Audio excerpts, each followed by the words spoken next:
yung seasonal na cake sa mga. Punta ka kay mami, tanong mo kung ano kain nila dito sa bahay. Dali, punta. Hi, Jen. Eme. Iti-text ko si mami.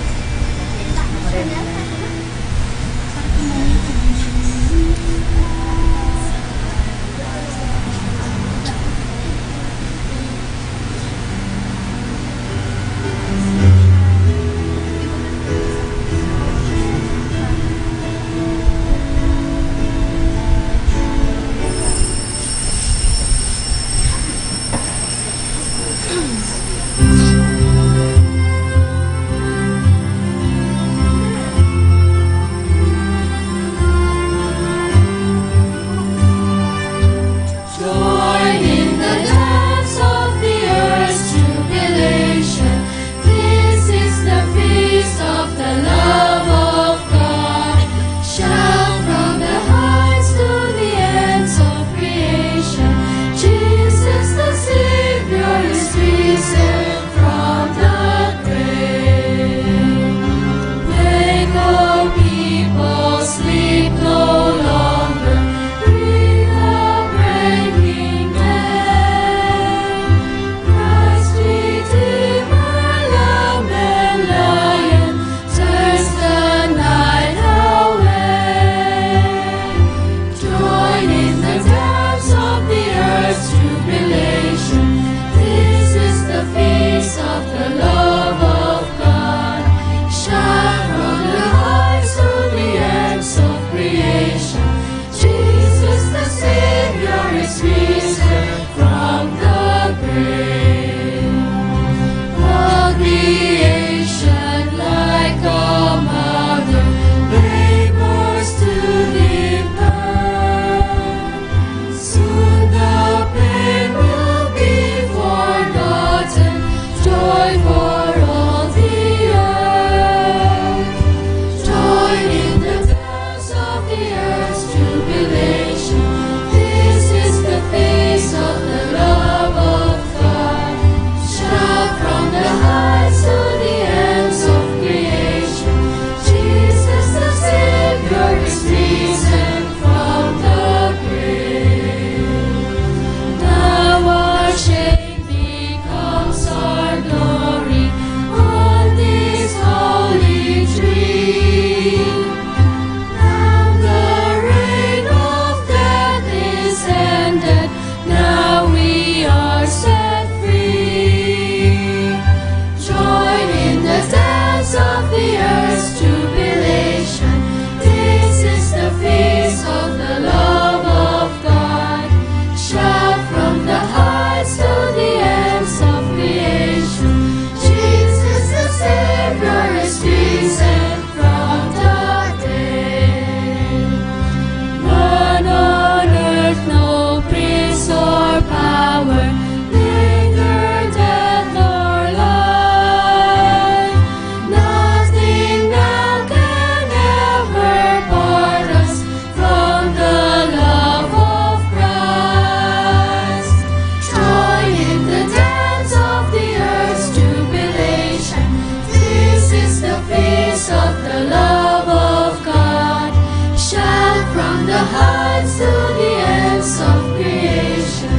Jesus the Savior is risen from the grave. We gather in the name of the Father, and of the Son, and of the Holy Spirit. Amen. The grace of our Lord Jesus Christ and the love of God and the communion of the Holy Spirit be with you all. And with your spirit. As we express our gratitude to the Lord, we also remember our faults, our shortcomings, our sinfulness, and so prepare ourselves to celebrate the sacred mysteries. I confess to Almighty God and to you, my brothers and sisters, that I have greatly sinned in my thoughts and in my words, in what I have done and in what I have failed to do. Through my fault, through my most grievous fault. Therefore, I ask Blessed Mary, ever Virgin, all the angels and saints, and you, my brothers and sisters, to pray for me to the Lord our God. May Almighty God have mercy on us, forgive us our sins, and bring us all to everlasting life. Amen.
Glory to God in the highest, and on earth, peace on earth, peace to people of good will.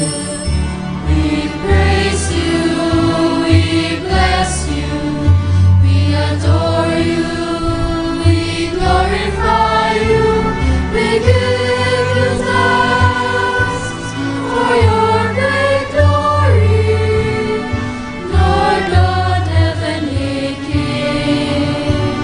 O God, Almighty Father, glory to God, glory to God, glory to God in the highest, and on earth, peace on earth, peace to people of good will.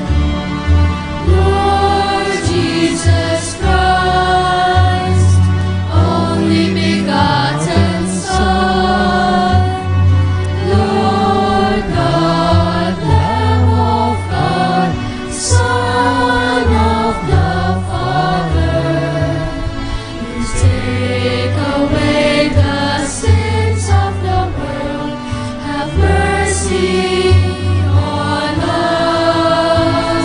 You take away the sins of the world, receive our prayer. You are seated at the right hand of the Father. Have mercy on us. Glory to God, glory to God, glory to God in the highest, and on earth, peace on earth, peace to people of good will. For you alone are the Holy One, you alone are the Lord, you alone are the Most High, Jesus Christ. In the Holy Spirit, in the glory of God the Father, glory to God, glory to God, glory to God in the highest, and on earth, peace on earth, peace to people of good will. Amen. Amen.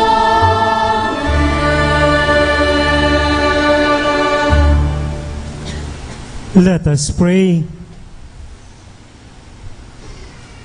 Grant, Almighty God, that we may celebrate with heartfelt devotion these days of joy, which we keep in honor of the risen Lord, and that what we relive in remembrance, we may always hold to in what we do.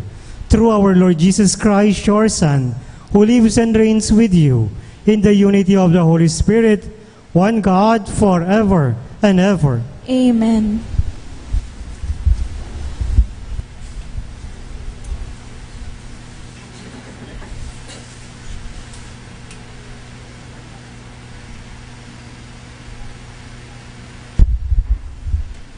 A reading from the Acts of the Apostles.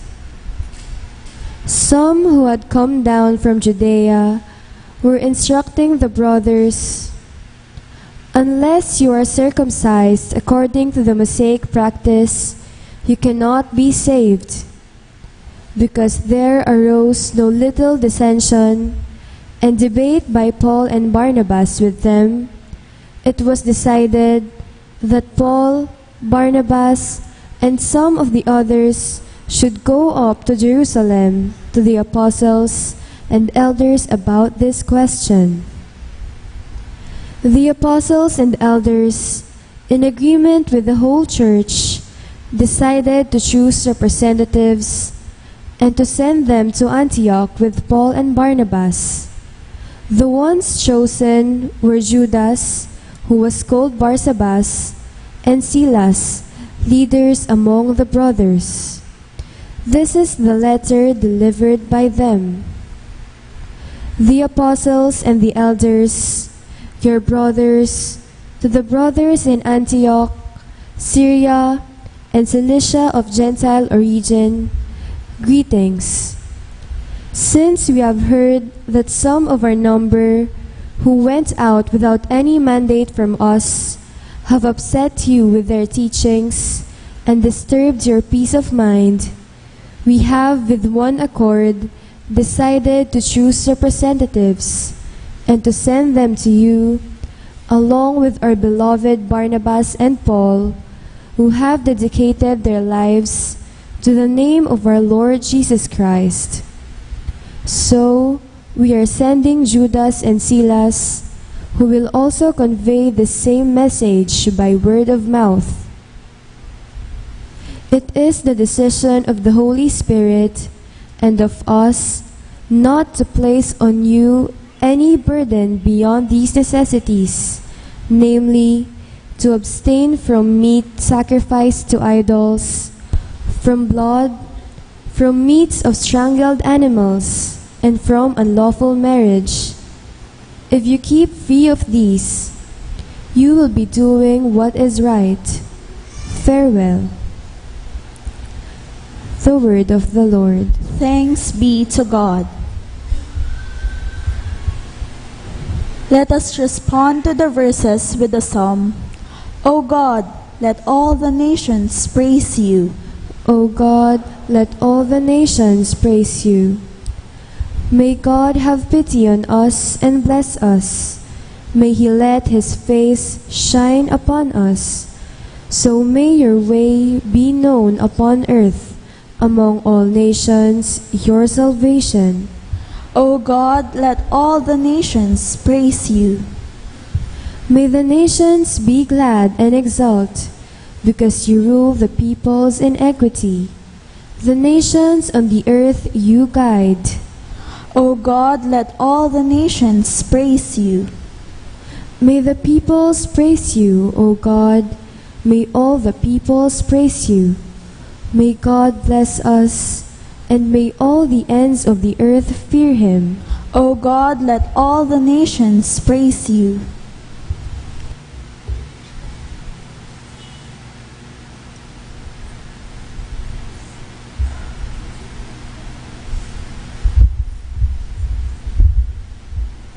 A reading from the book of Revelation. The angel took me in spirit to a great high mountain and showed me the holy city of Jerusalem, coming down out of the heaven from God. It gleamed with splendor of God, Its radiance was like that of a precious stone, like jasper, clear as crystal.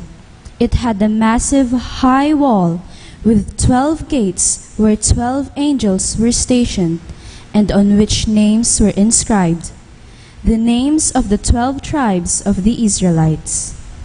There were 3 gates facing east, 3 north, 3 south, and 3 west. The wall of the city had 12 courses of stone as its foundation, on which were inscribed the 12 names of the 12 apostles of the Lamb. I saw no temple in the city, for its temple is the Lord God Almighty and the Lamb. The city had no need of sun or moon to shine on it, for the glory of God gave it light, and its lamps was the Lamb. The word of the Lord. Thanks be to God. Let us now rise to honor the Holy Gospel.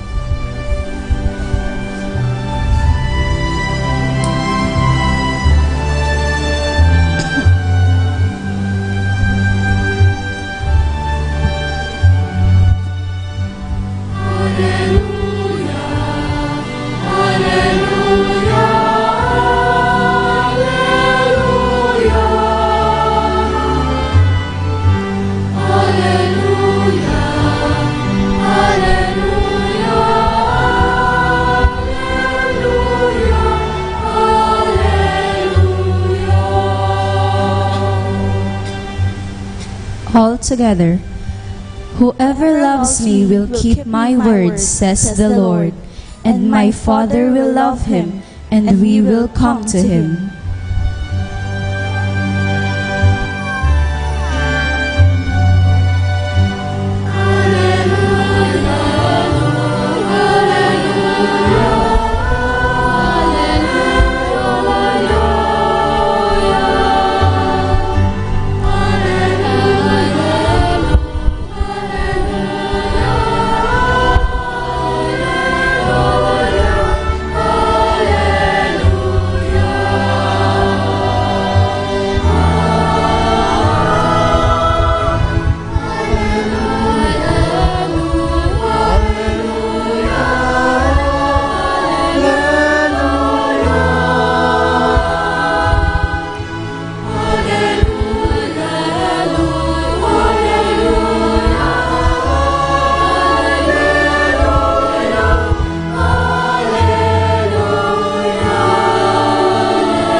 The Lord be with you. And with your spirit. A reading from the Holy Gospel according to John. Glory to you, O Lord.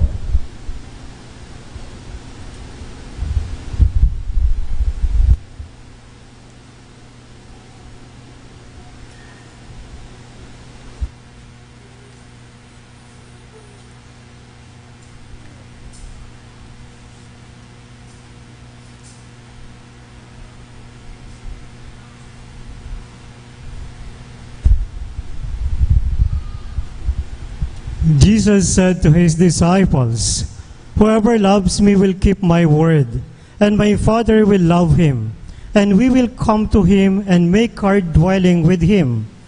Whoever does not love me does not keep my words. Yet the word you hear is not mine, but that of the Father who sent me. I have told you this while I am with you. The Advocate, the Holy Spirit, whom the Father will send in my name, will teach you everything and remind you of all that I told you. Peace I leave with you. My peace I give to you. Not as the world gives do I give it to you. Do not let your hearts be troubled or afraid. You heard me tell you, I am going away and I will come back to you. If you loved me, you would rejoice that I am going to the Father, for the Father is greater than I. And now I have told you this before it happens, so that when it happens, you may believe."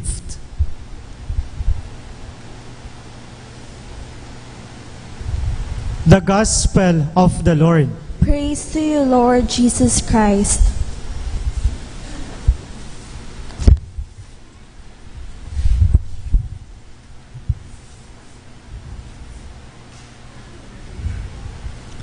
Magandang gabi po sa inyong lahat. Alam niyo po, sa bawat estado ng buhay ng isang seminarista, kasama ang krisis o sinasabing kapagsubukan. Minsan nga po, sabi ng isang pare, mas matakot ka kapag ang isang seminarista siguradong sigurado sa kanyang buhay pagpapare. Tanong niyo po, bilang isang seminarista noon, ako rin ba'y dumaan sa isang krisis? Opo. Huwag niyo na lang pong ipagsabi ang aking kwento dahil kakaiba po kaming mga late vocation. Bakit po? Nung nagsisimula po ako sa seminaryo, ang krisis na dumating sa akin ay I failed to transition from employed life to a seminary life. So habang nasa seminaryo na ako, hinahanap-hanap ko pa rin ang buhay na nagtatrabaho, ang buhay na kumikita, ang buhay na malaya. Ang tagal po na pinroseso yung ganoong pamumuhay o yung ganoong krisis. Hanggang dumating sa punto na matanggap ko sa sarili ko, Herwin, hindi ka na empleyado, isa ka ng seminarista. At kasama sa pagiging isang seminarista ay ang pagiging dependent sa generosity ng ibang tao. Palagay ko lang naman po, kahit anong estado ng ating buhay, kahit ano pa pong tawag sa atin ng Diyos, lahat ay dumadaan sa pagsubok o sa krisis na tinatawag. Tayo nga pong mga Pilipino, sanay na sa pagharap sa mga krisis sa buhay. Krisis sa kuryente, krisis sa tubig, krisis sa bigas, at kung ano-ano pang klaseng pagsubok. Pero sa panahon po natin ngayon, may isang malaking krisis na hinaharap ang ating panahon o ang ating buhay. Ito po yung tinatawag nilang moral degradation. Nagiging normal ang abnormal at abnormal ang normal. Ang tama ay ginagawang mali, ang mali ay ginagawang tama. Pinagtatawanan pati ang pagbabastos sa dignidad ng tao. Hindi na alam kung ano po ba talaga ang tama sa mali.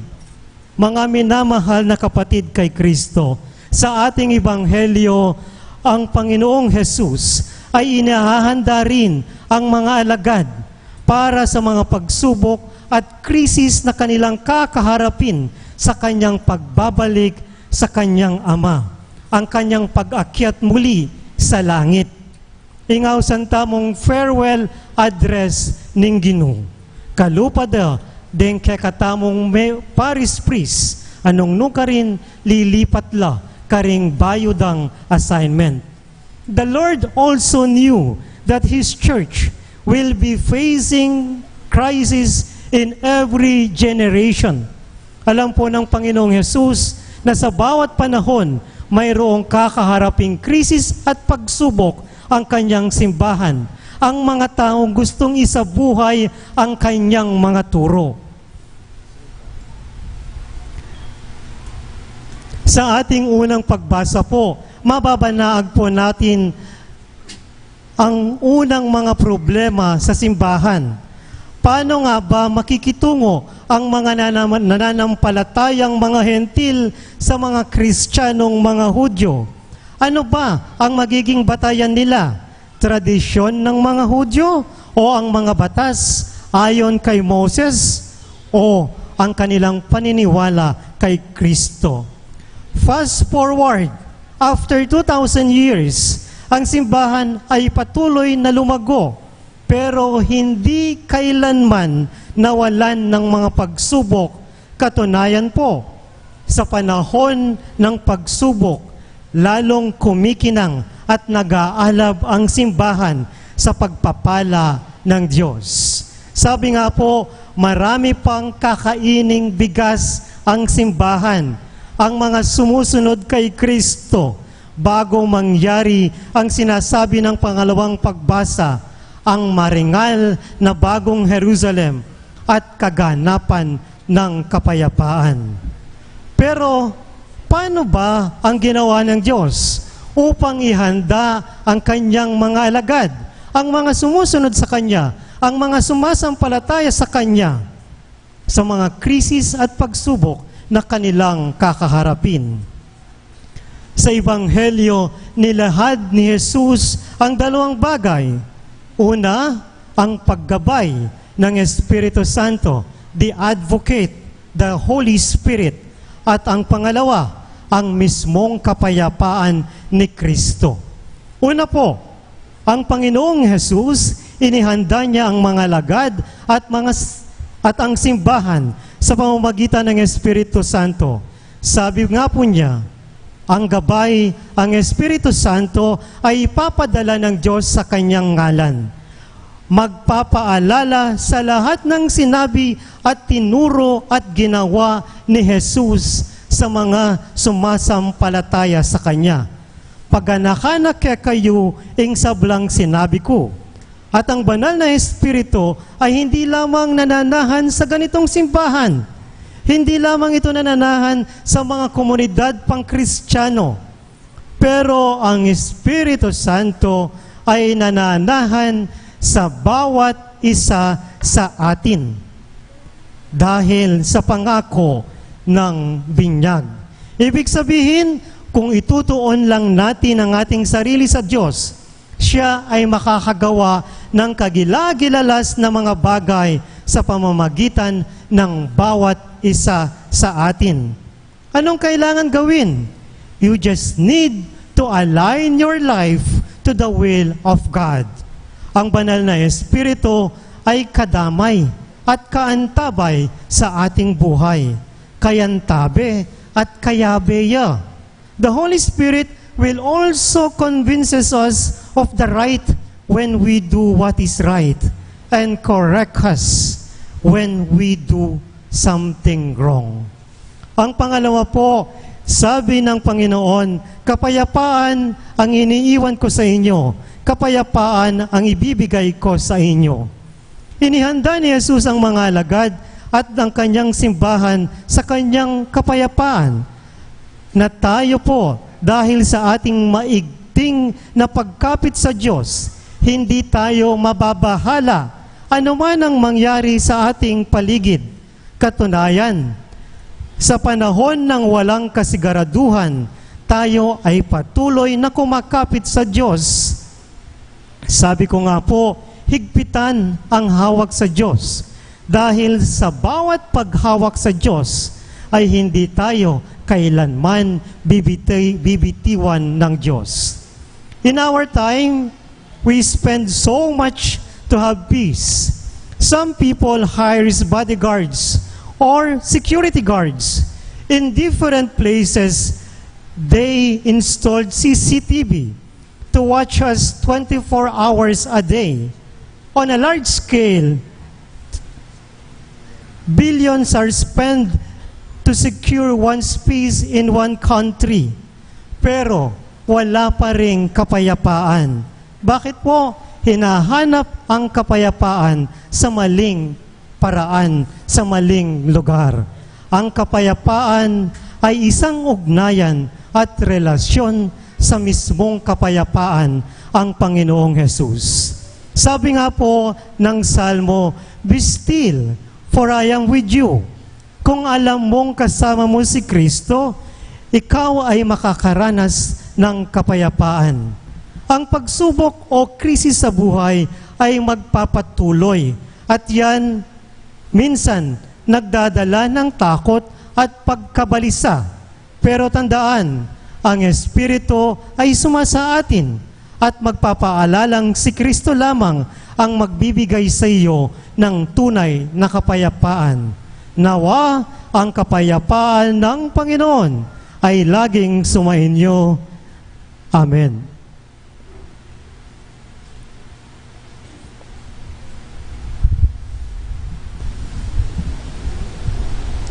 Let Please us stand and let us profess our faith.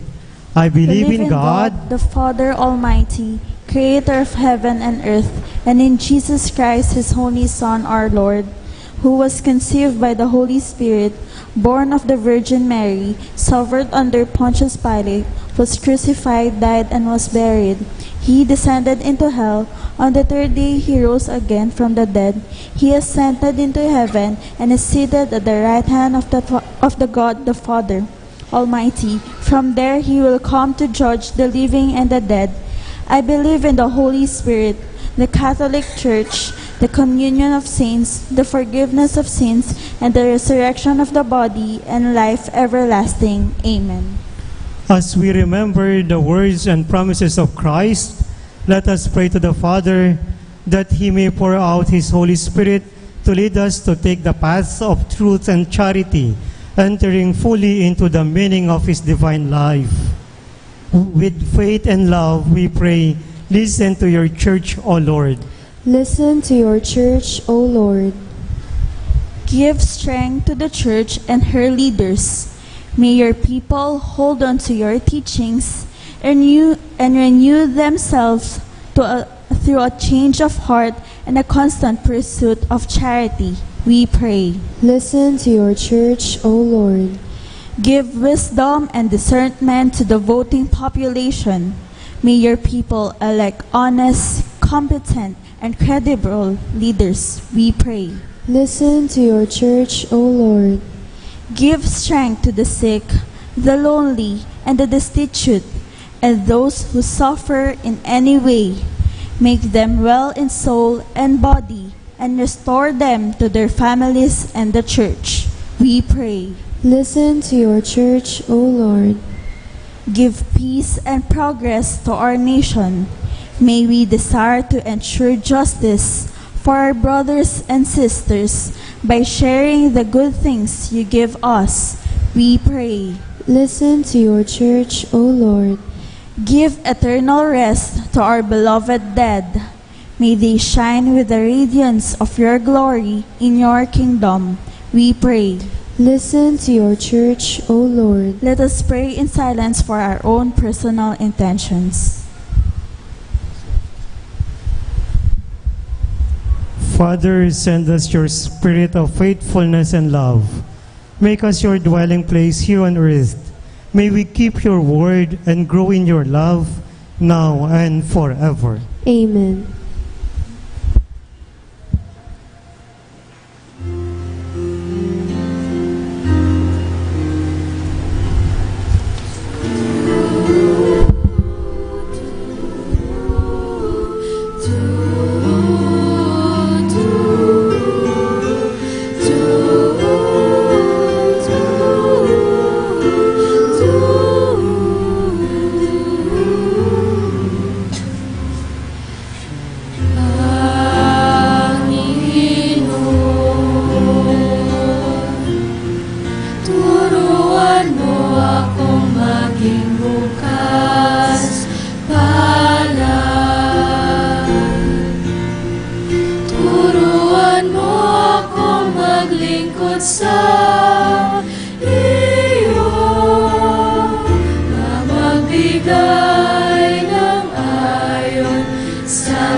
Kapalit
sikap na hindi humahanap ng kapalit na kaginhawaan na di naghihintay, kundi ang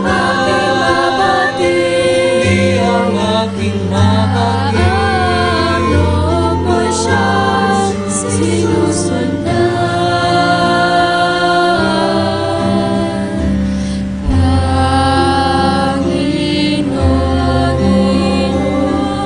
Panginoon, turuan mo akong maging bukas palad. Turuan mo akong maglingkod sa iyo, na magbigay ng ayon Please rise for the incensing. harapan na walang hinihintay mula sa'yo.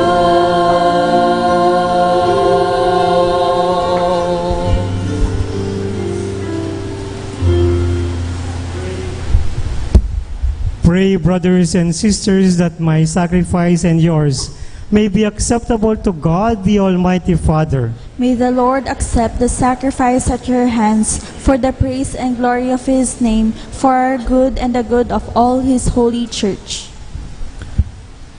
May our prayers rise up to you, O Lord, together with the sacrificial offerings, so that purified by your graciousness, we may be conformed to the mysteries of your mighty love.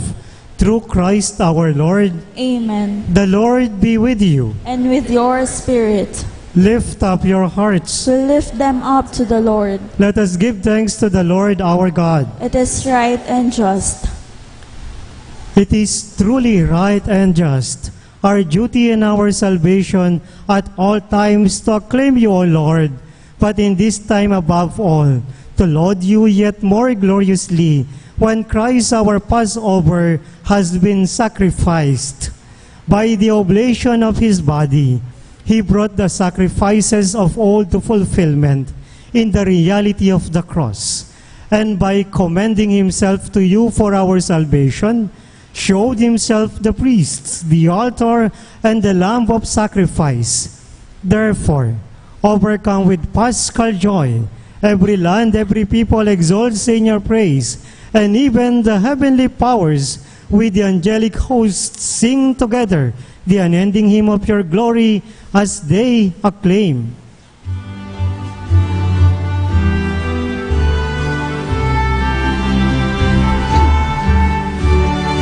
Holy, holy, holy, Lord God of hosts, heaven and earth are full of your glory, full of your glory. Hosanna in the highest, Hosanna in the highest. Blessed is he who comes in the name of the Lord. Hosanna in the highest, Hosanna in the highest, Hosanna in the highest, Hosanna in the highest.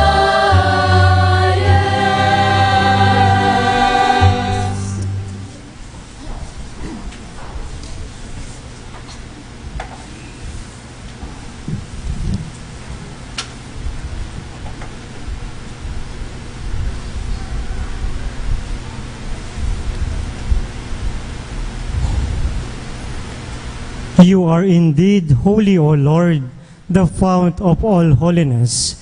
Make holy therefore these gifts, we pray, by sending down your Spirit upon them like the dewfall, so that they may become for us the body and blood of our Lord Jesus Christ. At the time he was betrayed and entered willingly into his passion, he took bread, and giving thanks, broke it, and gave it to his disciples, saying, "Take this, all of you, and eat of it, for this is my body, which will be given up for you."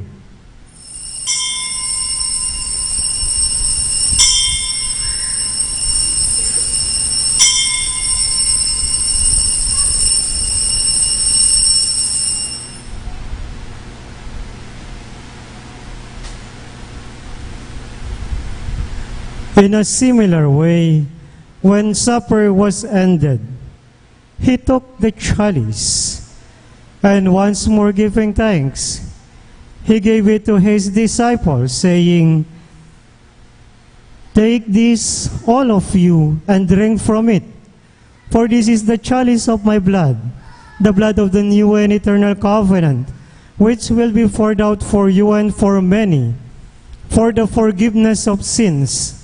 Do this in memory of me."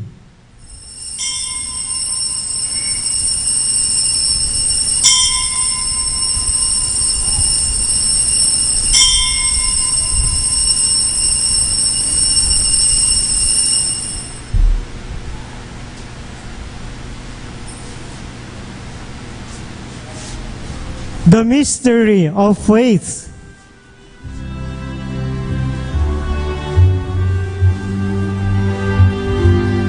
When we eat this bread and drink this cup, we proclaim your death, O Lord, until you come again, until you come again.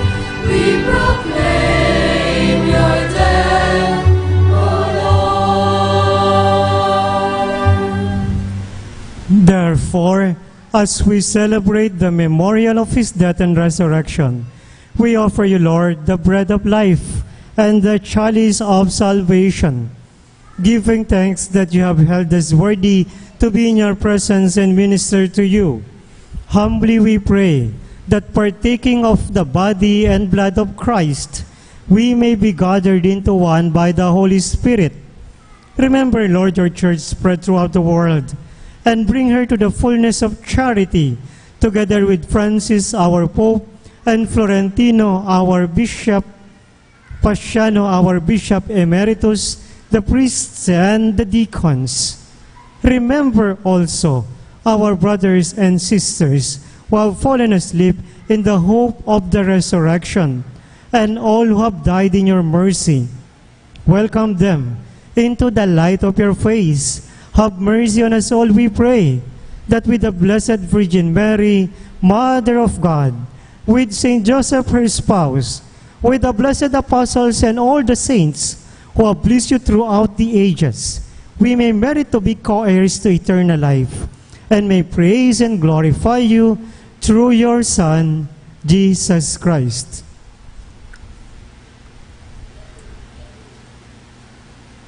Through him, and with him, and in him, O God, Almighty Father, in the unity of the Holy Spirit, all glory and honor is yours forever and ever.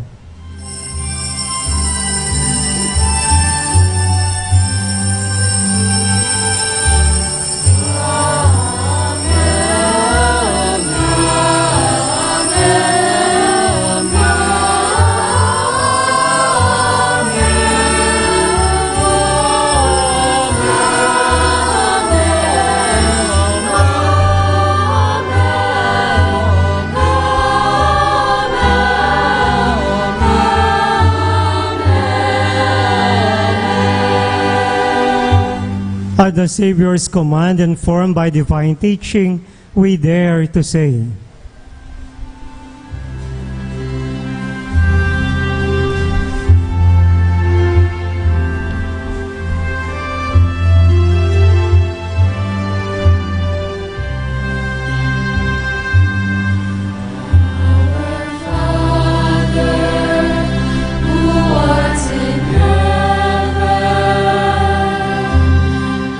Hallowed be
Deliver us, Lord, we pray, from every evil. Graciously grant peace in our days, that by the help of your mercy, we may be always free from sin and safe from all distress, as we await the blessed hope, the coming of our Savior, Jesus Christ. For the kingdom, the power, and the glory are yours, now and forever.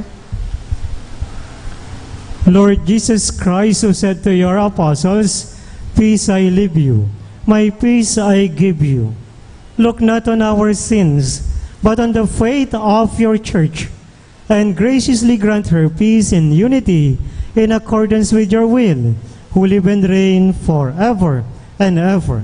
Amen. The peace of the Lord be with you always. And with your spirit. We offer each other the sign of peace. Peace be with you all.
Behold the Lamb of God. Behold him who takes away the sins of the world.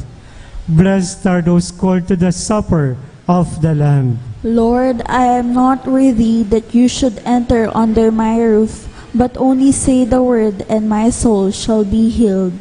May the body and blood of Christ keep us safe for eternal life.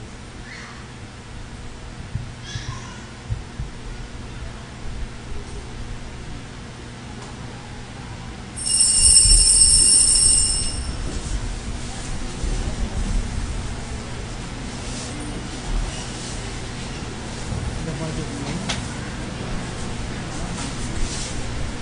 The body of Christ. The body of Christ.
is filled with compassion. He turned to me on the day that I call from the snares of the dawn. Oh Lord, save my life, be my strength.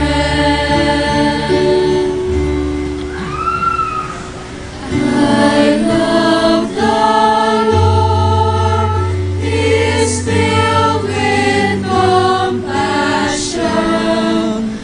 He turned to me on the day that I call from the snares of the dawn.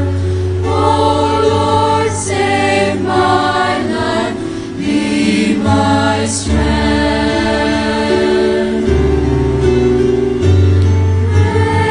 Gracious is the Lord and just, our God is mercy, rest to the weary, return my soul to the Lord our God, who bids his away.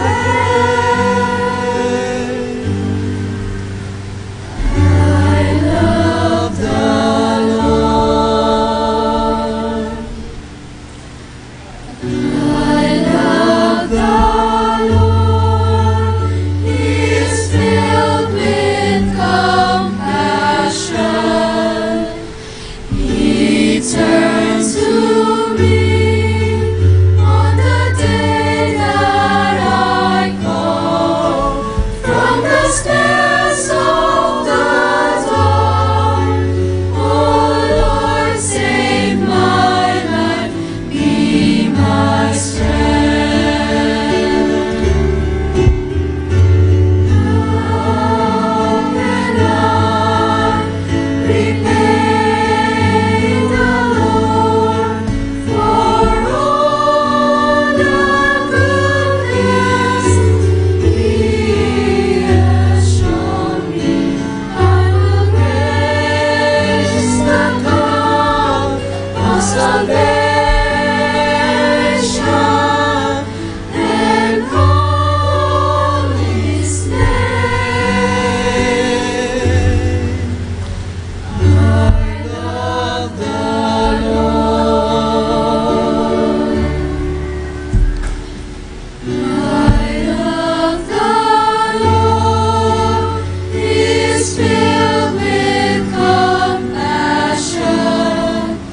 He turned to me on the day that I call from the snares of the dawn. Oh Lord, save my life, be my strength. From the snares of the dawn, oh Lord, save my life, be my strength.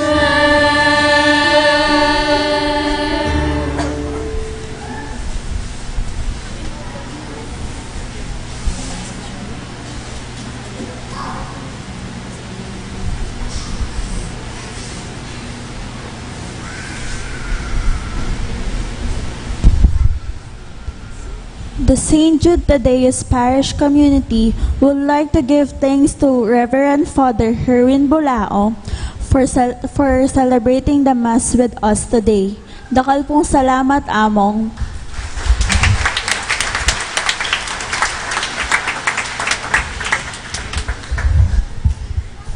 Mayap abingi po kekongan. Naka-assign po ako sa seminaryo bilang Spiritual Director sa Pre-College Department. Sa ngayon po, okay ang mga nag-enroll o mga pumapasok sa seminaryo in terms of number. Pero minsan, hindi sila nakakaabot sa finish line. Katulad po ngayon, meron po tayong nag-graduate na 2 sa theology. At hopefully, merong makakasamang 2 na graduate from other seminaries, San Jose at saka isang Holy Apostles Senior Seminary. Ano pong hinihingi naming tulong sa inyo? Kung meron man po sa inyong mga anak, sa inyong mga pamangkin, sa inyong mga apo na gustong magpare, huwag niyo pong bawalan. Huwag niyong bawalan. Bagkus, encourage them.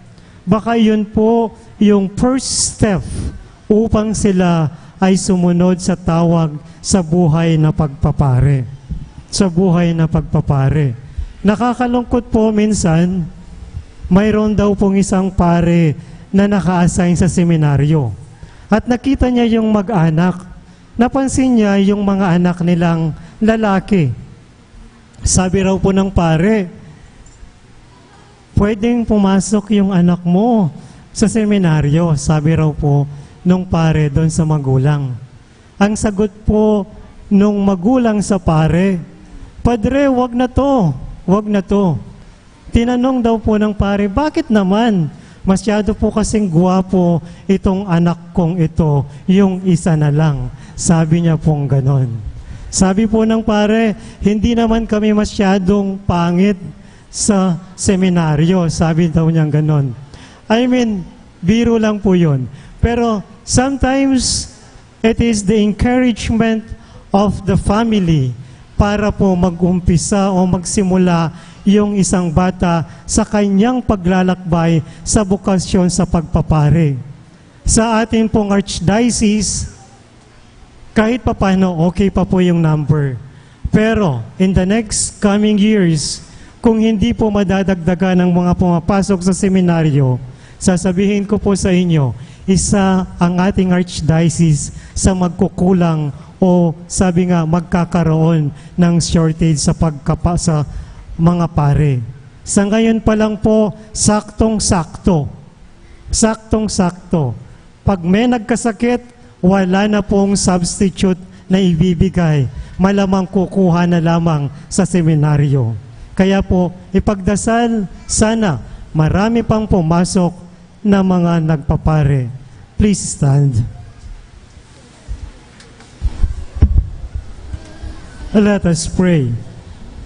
Almighty ever-living God, who restore us to eternal life in the resurrection of Christ, increase in us, we pray, the fruits of this Paschal sacrament, and pour into our hearts the strength of this saving food. Through Christ our Lord. Amen. The Lord be with you. And with your spirit. And may the Almighty God bless you and your family, the Father, the Son, and the Holy Spirit. Amen.